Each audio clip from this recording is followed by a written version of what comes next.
Queen Elizabeth I wasn't born legendary. She built herself into a myth.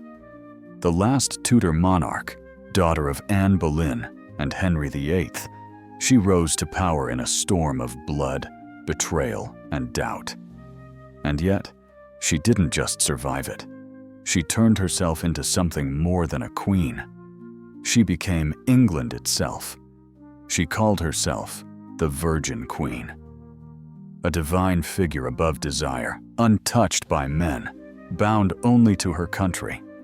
Her image was everything. Draped in silks, armored in pearls, her face white as marble, her smile unreadable. She led a court that dazzled with gold and diplomacy.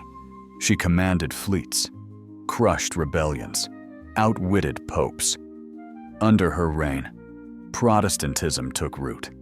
The Spanish Armada sank, and England transformed into a rising empire.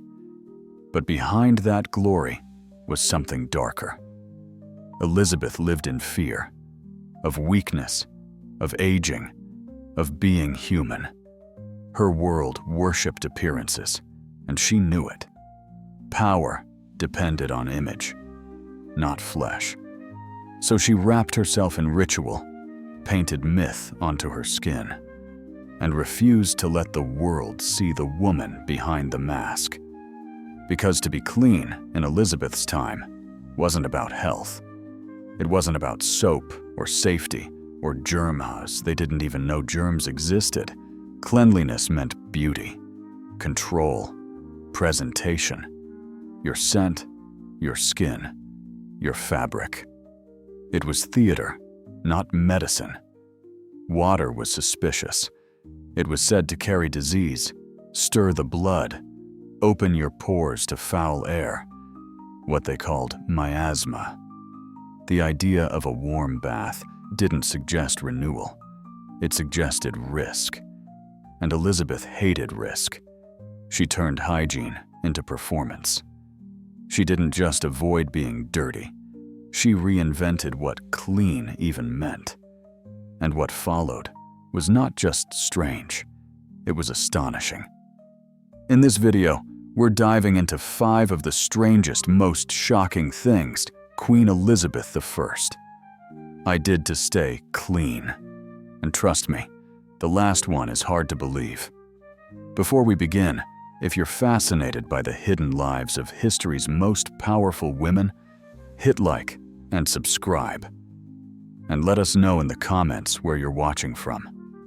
It's amazing that we can uncover these forgotten stories together, across centuries and continents, drawn in by the same timeless question: what did it really cost to hold power? Number 1. The sugar addiction and the rotting smile. Elizabeth was addicted, not to power, though she had plenty of that, but to something sweeter: sugar. In the 1500s, sugar was luxury incarnate.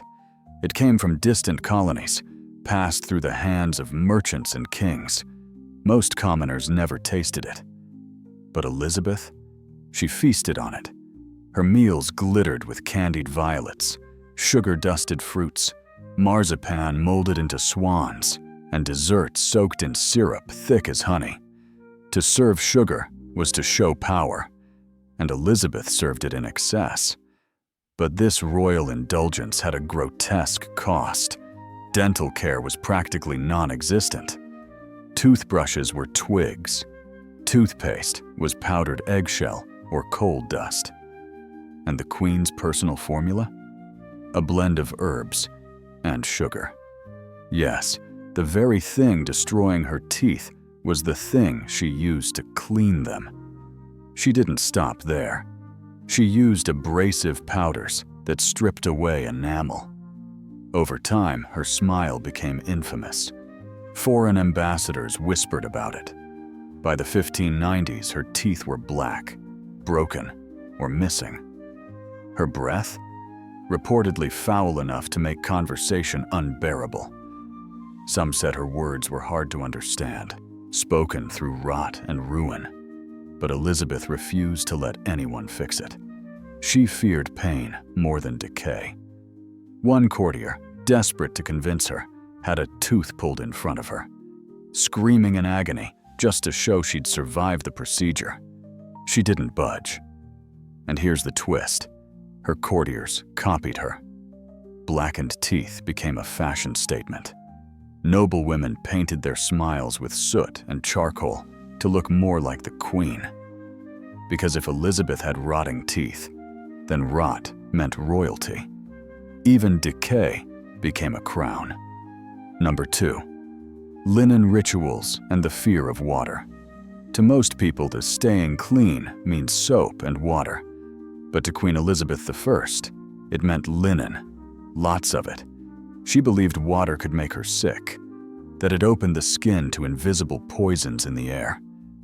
So instead of bathing, she changed her underclothes, called shifts, again and again, sometimes several times a day.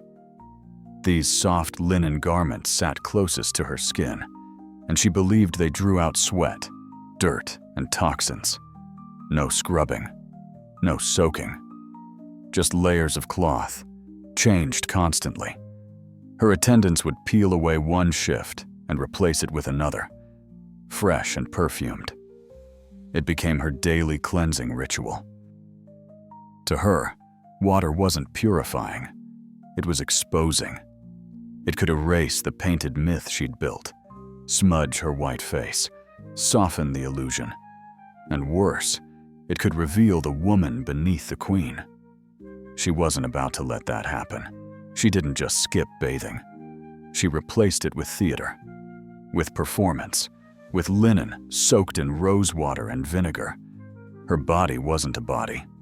It was a symbol, a canvas of control, and water had no place in her myth. Number 3, a ritual instead of a bath. For Queen Elizabeth, taking a bath wasn't just inconvenient, it was a production. Her palaces had no plumbing, no running water. If she ever wanted to bathe, the process involved hauling out a giant wooden tub, heating dozens of buckets, and summoning at least 3 trusted attendants to carry, pour, and stir the water. It wasn't a moment of self-care. It was a royal ceremony. And yet, she almost never did it. To Elizabeth, bathing brought too much danger for too little reward.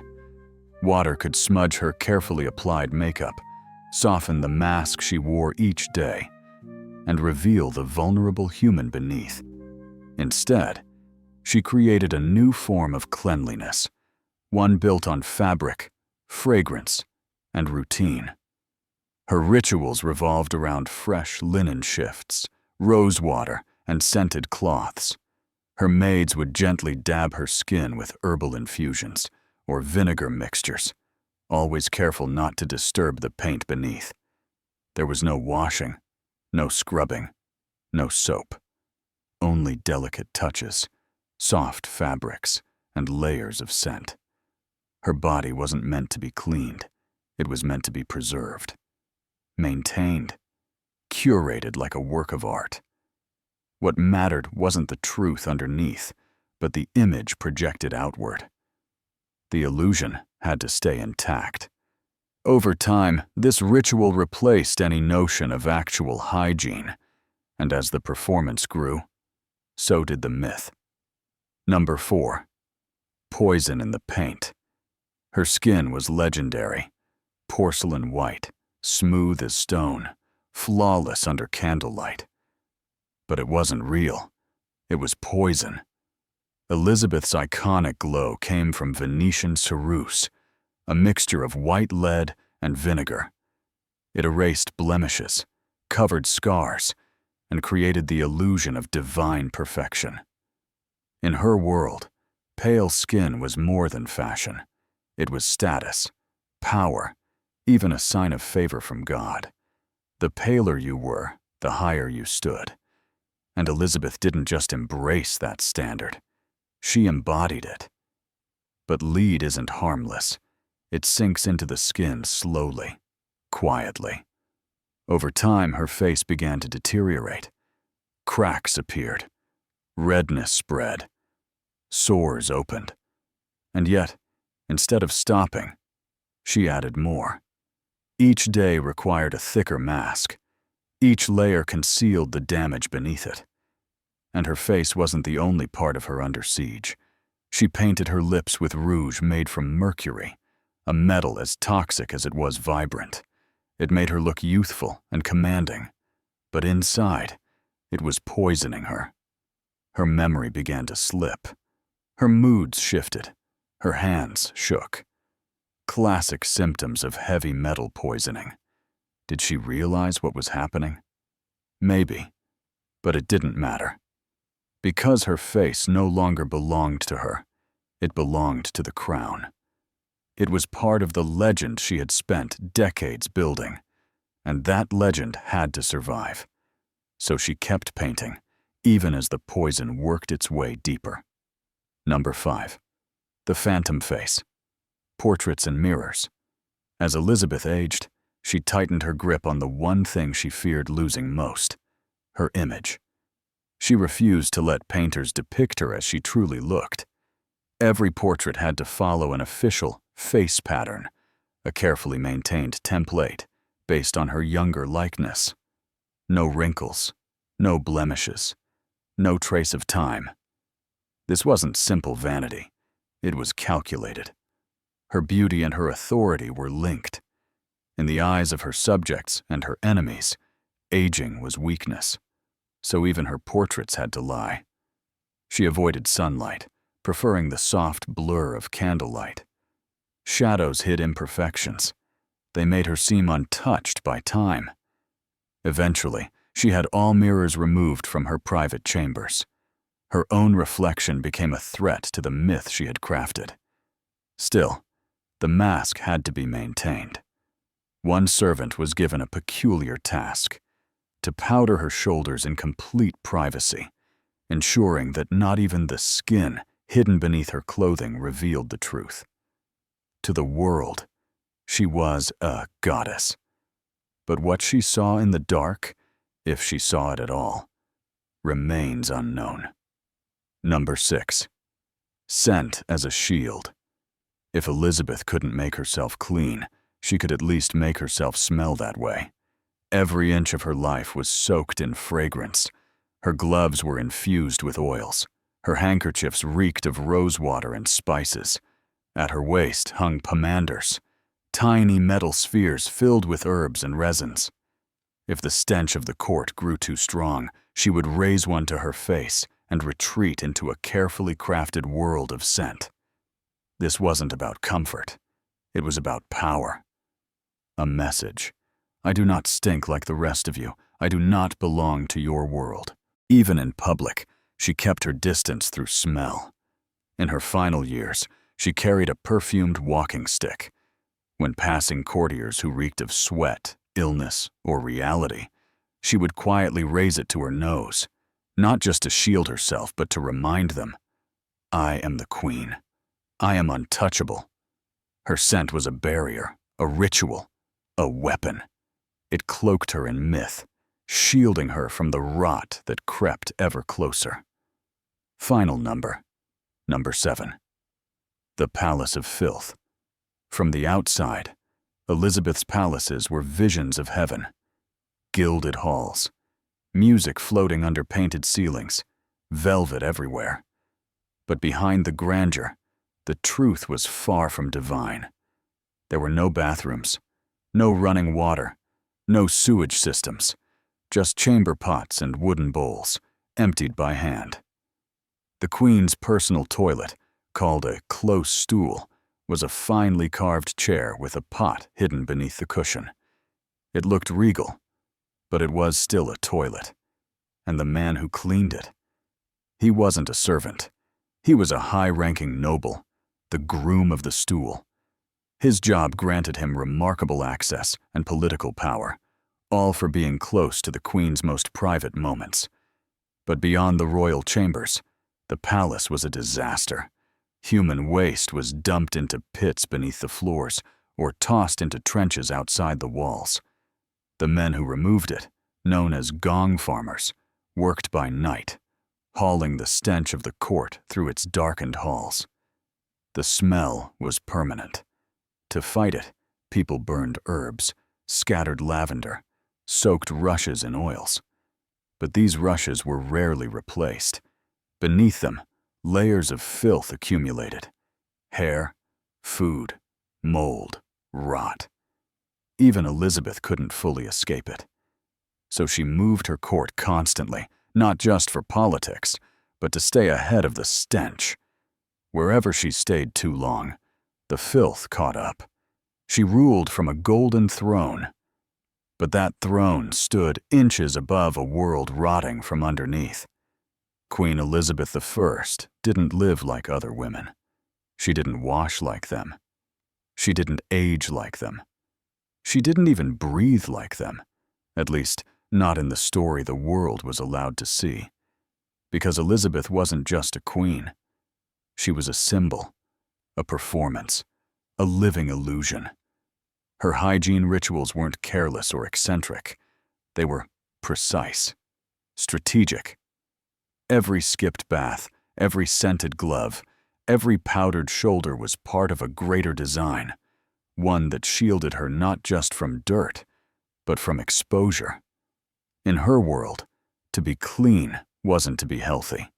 It was to be untouchable. She had seen the cost of vulnerability.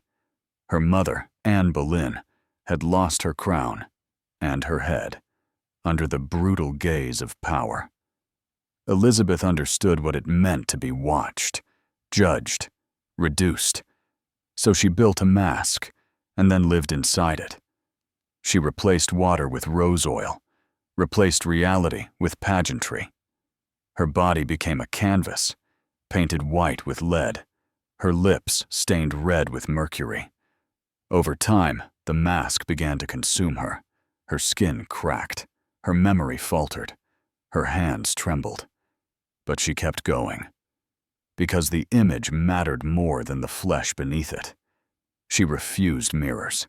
She banned truth from the room. Servants were given secret tasks, like dusting her shoulders in private, so that no one would ever glimpse the aging woman behind the myth. Even as her health declined, her legend only grew stronger. And that's the paradox of her reign. Because the world did not remember the rot in her teeth, the sores on her skin, or the stench behind palace doors. It remembered Gloriana, the radiant virgin queen, the warrior in pearls, the goddess of England's golden age. She didn't just hide the truth. She replaced it. Her court smelled of lavender. Her portraits never aged. Her voice echoed across Europe not as a woman, but as an idea. Yes, the illusion came at a cost. Her body, her comfort, perhaps even her sanity. But to Elizabeth, that was a price worth paying, because she didn't strive to be clean in the way we understand it. She strived to be immaculate, immune to time, untouched by decay, larger than life. And in the end, she got what she wanted, because her true cleanliness was never on her skin. It was in her myth, and for a queen, that was all that ever mattered.